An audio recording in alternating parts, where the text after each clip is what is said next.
विपक्ष की ओर से लोकसभा में लाए गए अविश्वास प्रस्ताव पर आज चर्चा पूरी होगी।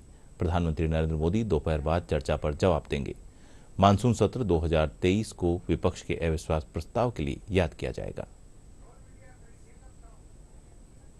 माननीय सदस्यगण, लोकसभा में बुधवार को अविश्वास प्रस्ताव पर जोरदार बहस देखने को मिली। दोपहर कांग्रेस की तरफ से राहुल गांधी ने सत्ता पक्ष पर आरोपों की बौछार की तो तुरंत ही सत्ता पक्ष की तरफ से करारा जवाब दिया गया।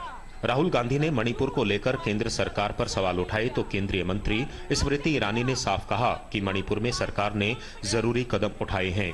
केंद्रीय मंत्री स्मृति ईरानी ने कांग्रेस शासनकाल के दौरान हुए सिख विरोधी दंगों के साथ ही कश्मीरी पंडितों के घाटी से पलायन का भी जिक्र किया। केंद्रीय मंत्री ने कांग्रेस नेता द्वारा उठाई गई कई सवालों का सिलसिलेवार तरीके से जवाब दिया। मैंने मणिपुर शब्द प्रयोग किया, मगर आज की सच्चाई यह है कि मणिपुर नहीं बचा है। मणिपुर को आपने दो भाग में कर दिया है, मणिपुर को आपने बांट दिया है। मणिपुर हमारे देश का अभिन्न अंग है, खंडित न था, न है, न कभी होगा।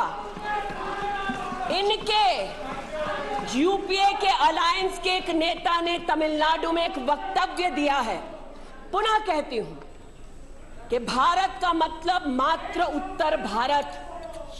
मैं आज गांधी खानदान से, कांग्रेस पार्टी से पूछना चाहती हूं, क्या भारत केवल उत्तर भारत है? अगर दम है तो अपने पार्टनर को मुंह तोड़ जवाब दे, अगर हिंदुस्तान में आस्था रखते हैं।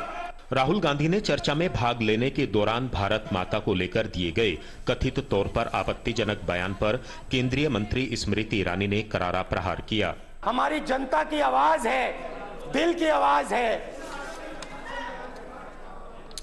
उस आवाज की हत्या आपने मणिपुर में की।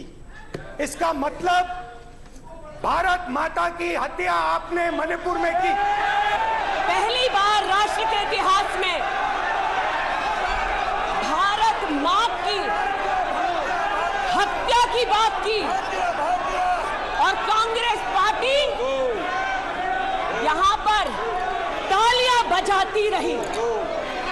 जो भारत की हत्या की बात पर कांग्रेस पार्टी ने ताली पीटी आज इस सदन में, इस बात का संकेत पूरे देश को दिया कि मन में गद्दारी किसकी है।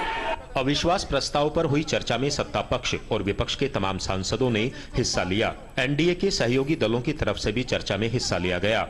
केंद्रीय मंत्री अनुप्रिया पटेल ने कहा कि पीएम मोदी की अगुवाई में केंद्र सरकार ने गरीबों के हित में ऐतिहासिक काम किए हैं। उन्होंने कहा कि मोदी सरकार पर देश के करोड़ों लोगों को भरोसा है, लेकिन विपक्ष के लोग अविश्वास प्रस्ताव ला रहे हैं क्योंकि इन्हें लोकतंत्र पर भरोसा ही नहीं है।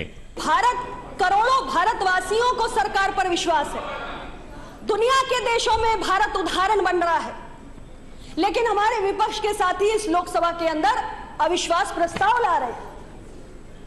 इसलिए क्योंकि लोकतंत्र में आपकी कोई आस्था है ही नहीं, और ये पूरा देश जानता है। सदन में आपका आचरण, आप जिस तरीके से संसदीय परंपराओं का अपमान करते हैं, शोरगुल करते हैं, बहिष्कार करते हैं, सदन को चलने नहीं देते हैं, हर चर्चा से आप भागते हैं कोई ना कोई नया बहाना बनाकर। गौरतलब है कि मंगलवार को लोकसभा में विपक्षी दलों द्वारा लाई गई अविश्वास प्रस्ताव पर चर्चा शुरू हुई थी। चर्चा की शुरुआत कांग्रेस की तरफ से गौरव गोगोई ने की थी। बीजेपी की तरफ से निशिकांत दुबे ने करारा जवाब दिया था।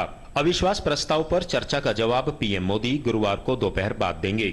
मोदी सरकार के पास लोकसभा में प्रचंड बहुमत है। ऐसे में इस अविश्वास प्रस्ताव का क्या हश्र होना है, इसे विपक्ष भी बखूबी जानता है।